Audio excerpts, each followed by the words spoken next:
Welcome back to episode 108 of the On the Table Gaming Podcast. And today we're talking about getting back to the table in 2021 with Carlo from A Song of Ice and Fire Stats. Now I'm joined by my co-host Simon. And Carlo, thank you so much for coming on. Hi, Chase. Hi, Simon. Thanks for inviting me. It's really great to be back on and great to have another opportunity to talk to you guys about Song and getting back to the game in general, because I feel like really starting to, at least in my area, get over that hump and just starting to get back to play. Super exciting time.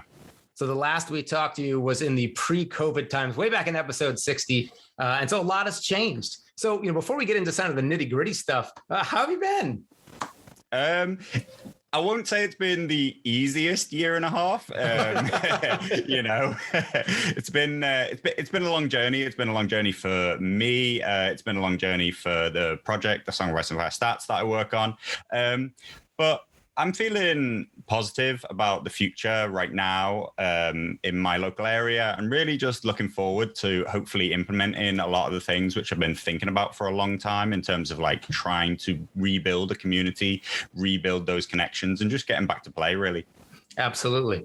And, so here's the real question then of the show.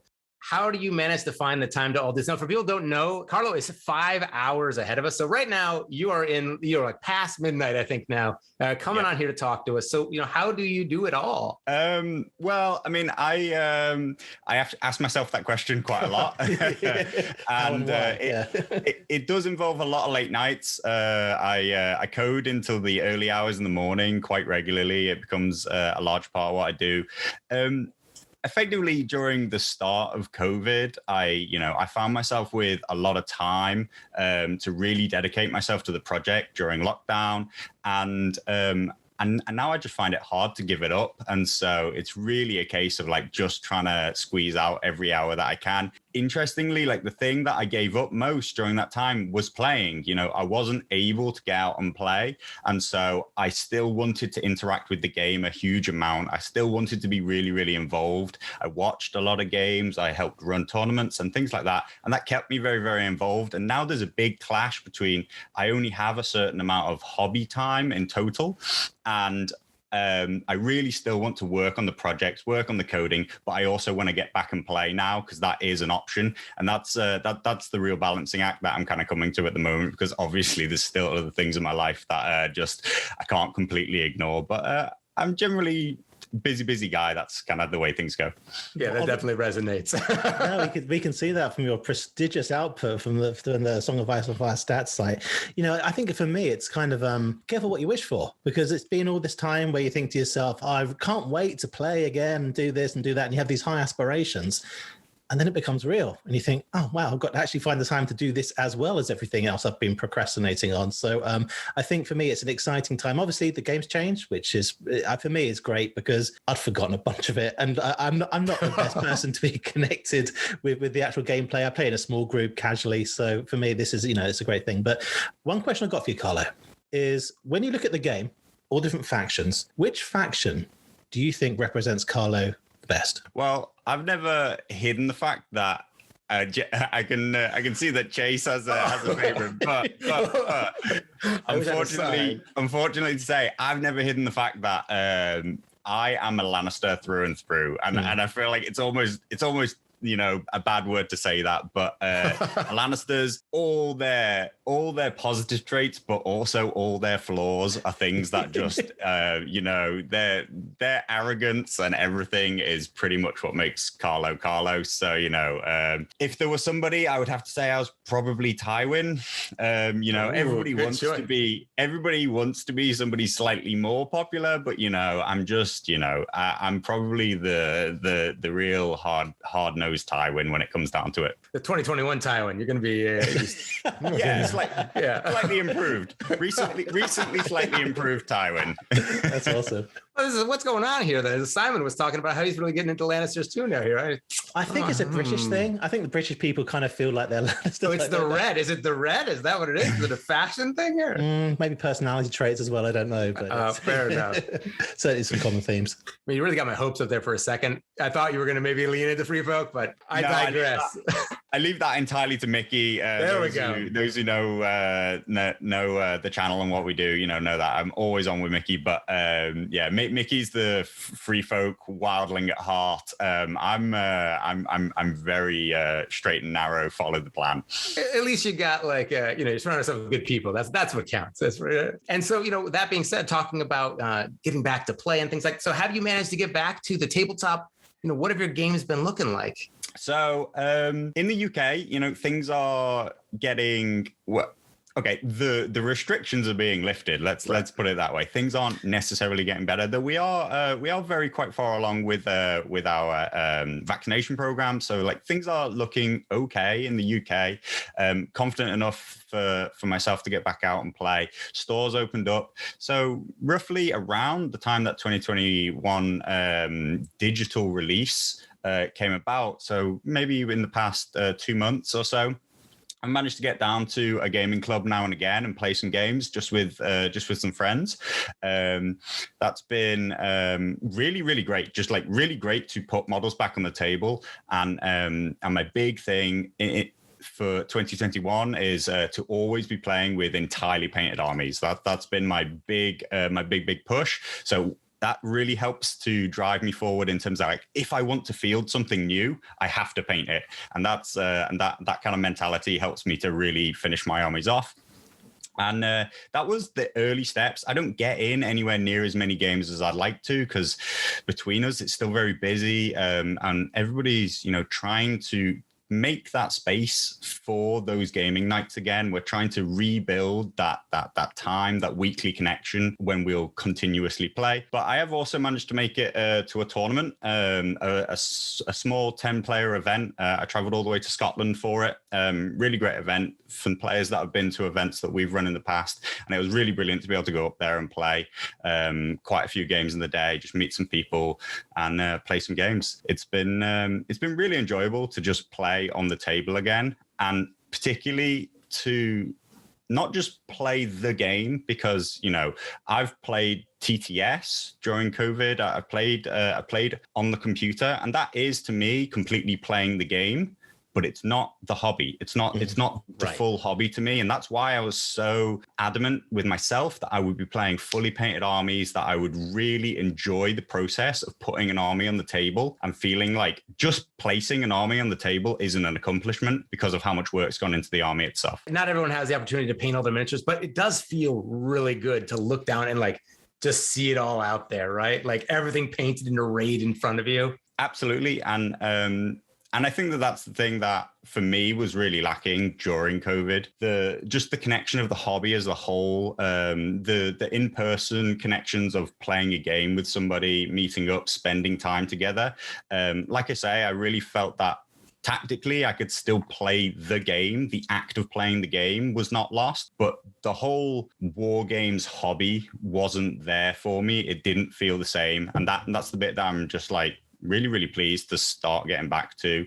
And it's still a slow process. Things are still slowly opening up. Still, like I say, really trying to reestablish community, trying to reestablish everybody enjoying like the gaming experience together, knowing that we'll all be there on a particular night and you'll always get a game is a really, really important part of what makes a community more than just a set of people playing a game. Yeah. I think rallying under a common banner and, being part of some things, having a shared interest is great, but it's no replacement for actually meeting the people who you share that passion with, to be able to talk to them, to share it. Those kind of relationships permeate through everything we've done just on the Facebook group in terms of community building. And I'm sure on the Song of Ice and Fire stats as well, on Discord, everywhere, that once you've actually made that connection, it's so much easier to have conversations and meet new people as well. So were you victorious north of the wall? What happened? What was the result in Scotland? Yeah, I did manage to take the crown when I went up to Scotland. Yeah, I took my Lannisters and did pretty well. It was. I'm a very competitive player, and I say that I say that without a lot of the negatives that people put onto that. I just like to compete. I want the game to be as fair as possible, for us to both have like a really good chance of winning, and for me at the end of it to feel like I won because I made like really good decisions. That's a key point. With people in competitive, it's very easy to picture that as being, I want to win at all costs. And that's not what it's about. You want to beat excellent people through the decisions that you make, where you've basically managed to mitigate the effects of randomness, poor decisions, just the way that your opponents reacted to it, and you want a positive outcome. That, for me, is what competitive gaming is about. It's not about anything else. And I think that a lot of people really want that experience. And to be honest, I think in person, that's really where you get it. You get to look up and look at your opponent and see what they're doing. And I'm sure people play with Tabletop Simulator with cameras on and things like that, but there's no replacement for the feelings you get. You know, I've played on Tabletop Simulator. I never got nervous. I was never sort of intimidated, or not intimidated, but, you know, it's like, you know, you play against someone, you don't have that rush where it's like, emotional regulation. Yeah, exactly. I might win for a change. This is amazing, you know. So, but also, I've never had that connection with fully painted armies either. That's a great that's a great thing to try to do. But I thought during COVID, it's like my opportunity to come out of this, and no one knew how long it was going to last. But with like thousands of painted minis, I'm going to have the best looking army ever. I think I've actually washed some Greyjoy models, and that's the extent of it prior to absolutely. So, great dreams. They die very, very quickly, don't they? But you're right. I think that there is, beyond even the bigger aspects of the hobby and the community, I think there are tons of like really small nuanced things about playing on the table, standing across a table against your opponent. There's a lot of gamesmanship there, particularly with Lannisters. That's one of the reasons why I'm drawn to Lannisters. Do you know what I mean? Like almost the fake, the bait of whether or not you've got a counterplot. Shall I play this counterplot? And they're like, wait, do you have it or do you not have it? He's smirking. Like, what's he got? Exactly. And they're the parts of the game that I thrive on. They're the parts of the game that I really, really enjoy. They're what draw me to the faction, and they're what draw me to competitive gaming in general. And as I say, to me, that's really about wanting to play the best players I can possibly play in as equal a setting as possible, and feel that when I win, it's because of my choices, and when I lose, it's because of my choices. And I'm really driven by that. And I try to learn whenever possible. I watch a lot of other people play. I try and learn from their mistakes, learn from my own mistakes. And to me, as a competitive player, the best games are the ones which I lose, because they're the ones that I learn the most. Yep. And because I have a slightly obsessive mindset, I also obsess over them for like a long time. I learn a lot from losses because I remember them for a long time. I'm always searching to find new players who will teach me new things about the game by playing strategies that I hadn't thought of, playing armies that I hadn't thought of. And that's a large part of like the reasons why I created A Song of Ice and Fire Stats and the way it is, because I want to learn from other players. I want to teach myself more about the game, and that mindset does generally do me very, very well. I have a good tournament track record, and I personally want to believe that it's not because I make things difficult for my opponent in any way. I don't go out there to win. I never want to feel like I won because I cheated my opponent out of anything. I don't even. Right, it's not winning then, right? It's exactly that's not winning. That's just cheating yourself. I want everything to be fair and decided on the table, and that's what makes me feel best, and that's what I'm searching for whenever I go to these events. I'm not looking to win.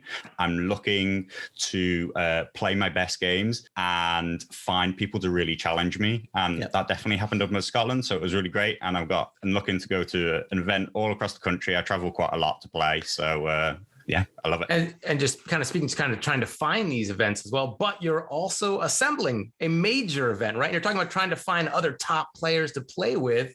Talk to us about this grand tournament. Now, I do have to admit, I know it's embarrassing here being with Simon and Carlo, but my geography is not super great. It's in Edmonton. So where exactly is it? And like maybe walk us through the event date and like where it is, and give us some of the information about this tournament. Yeah, so it's the London Grand Tournament, it's part of the London Grand Tournament. Is itself a much bigger wargaming event. It's of course in the UK. It's not quite the same in the US, but it is still the same. In the UK, wargaming is dominated by Games Workshop, unfortunately. So it is by large majority a 40k tournament, but there are many, many, many systems being played. at the event. One of the biggest ones there, actually, thanks to the success that we've had in the UK in promoting it and really trying to bring the community together, keep it alive during COVID. Yep. One of the biggest events there is A Song of Ice and Fire. So what's the date for the grand tournament? So the grand tournament will be on the 24th to the 26th of September. It's a Friday through to a Sunday event right across the weekend. Originally, Chris Eustace, known online through Discords as sometimes known as Leak Teddy, you might recognize that name. He was originally contacted by the people who run LGT as whether or not he would be interested in putting on a Song of Ice and Fire tournament. This was way back in 2019. The tournament was initially supposed to run in 2020. Oh. This tournament has been a year and a half in the planning, actually. Building suspense. Yeah, exactly. There have been many times when we thought that this just wasn't going to come together. It wasn't going to happen. But we are very, very confident now with the UK's kind of schedule for coming out of COVID restrictions that things will go ahead swimmingly from here on out. But the London GT, Edmonton, as you actually say, is just a region just outside of London. But to everybody in the UK, everybody who'd be thinking of traveling, it is London to all intents and purposes, which, as I'm sure everybody knows, is just the center of everything that happens in the UK. Unfortunately, there is almost nothing other than London.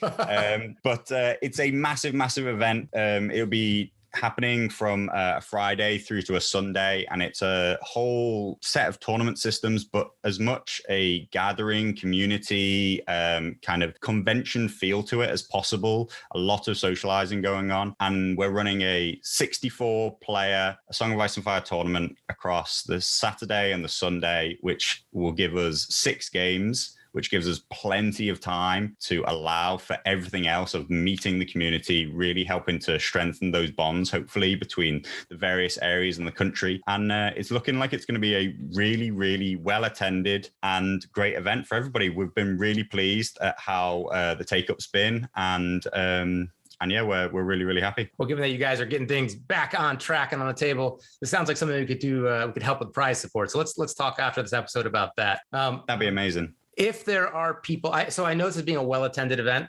Is there any hope for people? If they were sleeping on this, is there a waiting list? Like, can people still get in? And what might that look like? Absolutely. So we had to cap the event in the end at 64, just because, we have to compete with space with a lot of other game systems. I believe the last time I checked, I think we're at about 62 of 64 tickets sold. So if you're really fast, you might be able to get in there and purchase those last tickets. So pause right now, the podcast, get on the computer, do it. We'll be here when you come back. Absolutely. Sorry, Carlo, continue on. I'll provide Chase with links to what that is. I'm sure we'll be able to let people know where to get that. I don't know them off the top of my head. So you're saying I should have said pause after you said that we'll give you the links to the whoops. Okay, sorry, but we'll keep going here.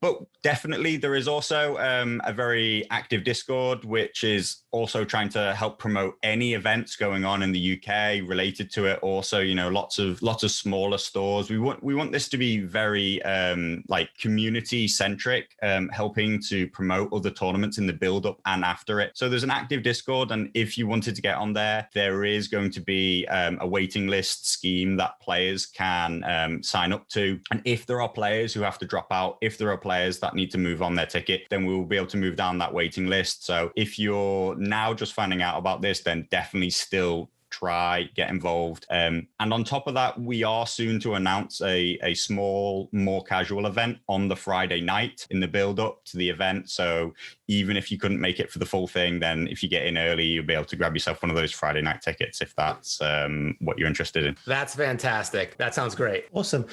One thing which we haven't discussed really is the Song of Ice and Fire stats. And I know that signing up for these types of events is some of the functionality you offer from the site as well. So people would go to the site, they'd sign up there, and basically this can be used for pretty much any competitive event. Basically, they work with you to get that event sort of registered, and then people can sign up through that interface? Yeah, so A Song of Ice and Fire Stats obviously has been for a long time trying to collect as many submissions from across the community as possible. And one of the most common ways for players to do that is to run tournaments on the site. And while I would never describe it as a dedicated tournament site, and it's definitely not a tournament building tool, it's much more of a community heuristic kind of tool. One of the things which helps players to find tournaments and find a community is posting your events and having players sign up through that. So if you go to a Song of Ice and Fire Stats, you will be able to find more information about the LGT and plenty of other events that are happening across the world. And if you're thinking about running an event, then you can contact myself directly for any help that you might need. Or actually, I'll probably pass you on to Mickey. He does a lot more of the community outreach, shall we call it. But the site is absolutely free for any TO who wants to come along and try and run their events. And hopefully it can help promote, get more people to see your event, get more eyes onto it, and also just kind of help you to run an event as specified by CMon. You know, in the way that they outline an event can and should be run is all built into the site. It tries to make things as easy as possible for the TOs. I do have to admit, like, that there is a small barrier to your players. There needs to be a bit of investment from the community. You need to try and get your community involved. And that has been one of the hardest sticking points, that it's not a really, really simple tool for you to just say, okay, on the day, I'm going to put these results in this tournament on the site. You have to have a bit of back and forward. You have to get your players to want to use the site. And I really hope that people will come to appreciate the things that it gives the TO, things that it gives the players. If they can put that bit of effort in, then I think that it will give you a lot back. So that's what I really try not to overly preach to the community, but that's the things that I'm trying to show people that it can do. Perfect. Yeah, I think it's key. Basically, anything with statistics is built from data. So the more people you have, the more different voices that you have contributing data, the more accurate things become. So I'm pivoting away from people using Tabletop Simulator potentially as the way of sort of gathering the information. What you're saying is there are a few more hurdles that people need to overcome, but once they get used to it and become a sort of they understand the process, it should be very straightforward for them to submit their data, and then that will help you as you go ahead and run your analysis. Yeah, absolutely. The big thing about Song of Fire Stats is that every submission matters to myself. And I believe that the more people from the community that use it, the more representative of the whole community it becomes, the more representative of every style of play. If, there is a decent amount of tournament data that gets submitted, but it's in no means a benchmark of this is what tournaments are. If you're playing on your kitchen table with just a single friend, then these are all completely valid submissions in my eyes. In my eyes, no submission is not worthy of being on a Song of Ice and Fire stat. And the more the community engages with it, the more representative of the community as a whole it becomes. I think that there are some people who feel that it doesn't represent them and what they see about the game, but I answer back, well, if you don't use it, then no, it doesn't represent you. It doesn't represent what you see, because if you don't engage with it, if you don't become part of that community, then, it can't represent you. It won't represent you until you start to engage with it in that way. Good point. Well made. So since the 2021 update then, so obviously you've kind of had to rebuild things a little bit. There's a whole different perspective on things now. How's that gone recently? Sort of how many submissions have you had, and what do you think the growth's going to be? So, since the update to the site, obviously, I saw the 2021 update as a real chance to wipe the slate clean in terms of, like, there had been things that I'd wanted to do for quite a long time. There was a lot of decisions that I made very early in the process, which I kind of regretted. I regretted ever splitting out TTS results from tabletop results. To me, there's no real difference. They are one and the same. And so I really took it as a chance to, like, wipe the slate clean and start with a new fresh set of data, a new fresh set of profiles, all that kind of stuff. Over the past 10 weeks, we've had, I believe we're at 1,200 results right now, which is about 100, greater than 100 results every week, which I think is a good benchmark. I would love it to be higher. Really, it's a great amount of results for us to do top level analysis on things like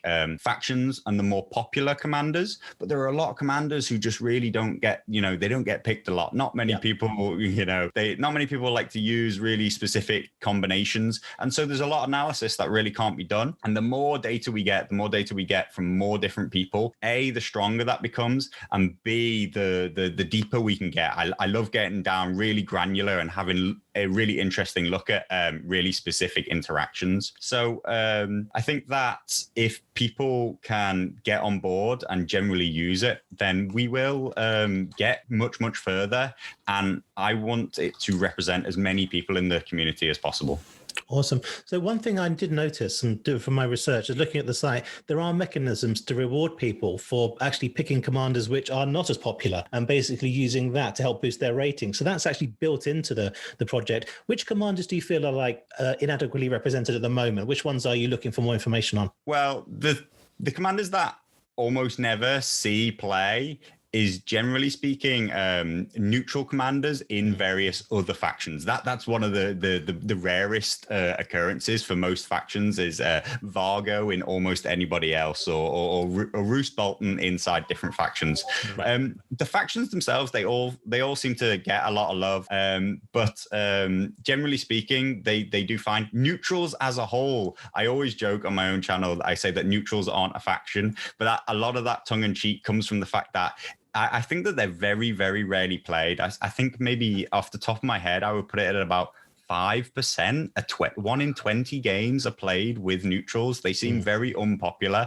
And so I'd really love to boost their numbers. I'd really like to see them flesh out and become viable like everybody else. Well, hopefully I'll get my Hedge Knight spam list to the table pretty soon, and I'll give you some information on that. Not sure how it will fare, however. Oh my gosh. So you guys do a lot of analysis as well on your own channel. And, that's one of the challenges, it seems, right? It's like you guys are putting out a message. What's like some of the best things and the worst things about running a stat site? Like you've got all this data. What are some of the challenges that come along with that? I think the biggest challenge, which I particularly had underestimated, is my background is both in academic sciences and also just in data analytics. That's my professional world. And I'd underappreciated just that a lot of people, they're very kind of stand off from statistics. They're very apprehensive of the way they're used, and they're not used to using statistics as a way to help inform a discussion and help form an idea. They use them, they're much more used to, say, the way like politicians use statistics, where politicians are always just trying to use it to prove their point, right? They're using it to win an argument. Whereas in science, in data analytics, we use statistics to help us understand things and understand ideas and form new ideas. So to me, the analysis is about looking for trends which I hadn't previously thought of. Suddenly I see a certain commander, like their ranking is rising, and I look at their win rate, and it just makes me think, oh, wow, I'd never thought maybe Courtney Penrose is really good. And then that makes me go and look at him, and I look at the lists that people are winning with, and I start to form new ideas, and it makes me excited to think about the game in a different way. It gives me whole new ideas, but I'm always surprised and saddened when people are using it to tell other people that they're wrong, or tell them that that they're doing something wrong. I think that there are some people who see statistics, and when the site says something different to their own personal experience, that the site is trying to deny their personal experience as being correct, when that's not true at all. It's helping to try and frame the discussion and say, your personal experience is quite different to everybody else's. That's really interesting. Maybe what's different about the way you play, what's different about the way people are doing things where you play,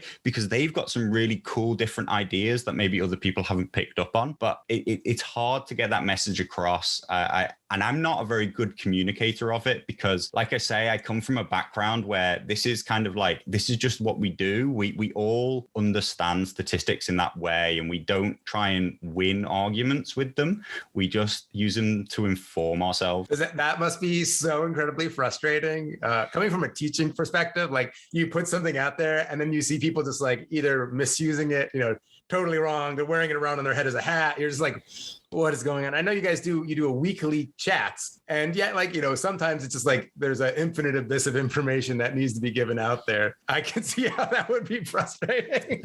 You say that you're not a great communicator, but I think you've basically just distilled the issue there into just that talk you gave was absolutely perfect. I think what you've said is what we're definitely experiencing. I think, coming out of COVID, we have to understand that, and I've spoken about mental health previously as well, that it's very easy for people to become feel a little bit isolated with the way that they interact online. And I think what I've seen, not just in the group about competitive gaming, but in the other groups we run and other groups that I'm a member of, is that sometimes people's approach to how they communicate is a little bit disconnected from the personal touch that we had when we were all speaking and seeing one another. So, when we moderate a community like the Song of Ice and Fire group, there's more latitude given at the moment for this type of communication, because we understand that it's not difficult for people to communicate clearly. There are plenty of other content creators who put information out there as well. And what we're seeing is we're still seeing people that are very passionate about the game.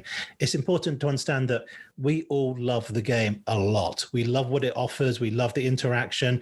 It's the, was it 3-4D chess where you've got a whole bunch of things going on. And, it's very hard to say this part of the game is what is impacting the result, because there's so many different layers there. And I think the work you're doing with stats helps us dig in a little bit as players to understand exactly what trends are going on there. And you're right, no data point is completely independent or invalid in that regard. And what we're looking to do is have discussions where there are exceptions and things that happen, and then people can basically give you the information or share the information with the community, and it allows us to understand together rather than to have conflict. I think if we can move to that basis, I think everyone's going to be a lot happier, and really that's my aim with the community, is to help guide things in that direction. But I think you've made a very good point, Carlo. It's very well said. Thank you. Yeah, I mean, as you say, we discuss these things very regularly. I do talk about these things quite often on my own channel, but as Chase pointed out, like, I have been very guilty of allowing my own frustration at the problem to sometimes leak out, and that muddies the message and sometimes muddies the idea of what A Song of Ice and Fire Stats is trying to create. But it's only trying to help people feel better about the game, help them understand the game. And I do think personally, I do think that for the fact that I will admit that it hasn't necessarily increased everybody's enjoyment of the game. It has increased some. And I do think that it is slightly, since it's become a large part of the consciousness of the way people look at the game and talk about the game, I like to think that it's increased people's kind of critical thinking of the game and deep thought about ways that we can all become better as players. So I hope, and the plan is that it will elevate everybody's play level and we can all become better players. Because as I say, going back to that idea of being a competitive player, what you want is you want a good play from yourself, but you also want a good competition from your opponent. You want to feel like you've really, you've done something great and not just kind of gotcha'd your opponent. You don't want to feel like you've trapped them. And so if everybody's just more aware and more involved, then I think that brings everybody up, and that's what I'm trying to do. Sometimes it doesn't work, for some people it's not quite right, but that's the ethos, and that's what I try to implement. So just as we lead out now, we just want to talk a little bit as to what you've got planned for the future for the stats side. Are you looking, obviously you're looking to continue to support Song, but have you ever considered maybe using this for any other game systems? You've got a lot of different sort of technology in place. How do you feel that could help other people in the gaming space? So the way that the site and its statistics are built are actually, I built it very much from a perspective of it's sort of designed for the game designers more than it's designed for the community. It has a lot of that analytics built into it, and it's quite underutilized. But luckily enough, some of the people recognize that, and I was approached in the past 6 months, and I have been working on other projects. They're not finalized, and I can't really release them yet, and I can't actually particularly talk about them much. But I have been working more closely with some game developers in terms of implementing this in systems that they use. So, you may see very similar things appear. I'm not working alone, which is one of the reasons why I don't have as much time to dedicate to A Song of Ice and Fire Stats as I would like or I used to have, because I am torn across multiple game systems and multiple projects. I don't love those games the way I love Song. Like Song is the game for me. When I do analysis on it, it's because I'm interested in the outcome. I'm interested in, I want to know more about this game. When I do it for other games, it's going through the motions. It's like, I was interested in that for Song, so you'll probably be interested in it for this game, but I don't, it doesn't feel the same. It's not the same thing for me. A Song of Ice and Fire Stats is such a passion project for me that I just can't give it up, despite the fact that I'm pulled in so many directions for my time. But for that reason, A Song of Ice and Fire Stats will just go in whatever direction interests me, in whatever direction like the community asks me to take it in. If they're interested in stuff, they can always contact me. There is a long waiting list of things that I'm interested in adding. Not even all the functionality that the site used to have before the 2021 update is back yet. Once those things are implemented, then we can move on to just exploring new and interesting ideas. But, like I say, Song is just passion, and if you bring your passion to me, then hopefully I'll try and help you back. I'll try and turn your passion into something that you can look at. Fantastic. I mean, it's an amazing game, and if people are listening, chances are they probably think it's an amazing game as well. So you got some really cool things coming up then. If people want to tune in and find out on a more regular basis about those things, or maybe waiting for those announcements, where maybe on social media or YouTube should we be finding you? So I lurk in the back corners of the internet. Generally, I'm much more a lurker than a participator. I'm not great at posting, and I'm not great at participating. So if you see any posts by Mickey Arnold, otherwise known on Discord as Maserath, then that is pretty much the public face of A Song of Ice and Fire Stats. If you check in at A Song of Ice and Fire Stats, like on a weekly basis, hopefully new things will be getting switched on. But we discuss everything that we do on the A Song of Ice and Fire Stats YouTube channel, where we have Tourney Ground every week. That happens at 7:00 GMT on a Monday night. It's a live show. We talk for way too long. It's supposed to be a 1-hour show, but every week it's about 2 hours. We generally sit and we talk about things about the game. We talk about tournaments that have been running, and sometimes we even have the odd guest on. But as you'll notice on this podcast, I already talk enough for 3 people. So to allow an extra voice on there even takes us way over time. So yeah, if you're interested in that kind of stuff, then we generally just try and put out content because we love the game, and there's plenty of places to find. Sounds good. All right. Well, thank you so much for coming on, and to everybody listening, and to Carlo especially, I hope you get your miniatures on the table.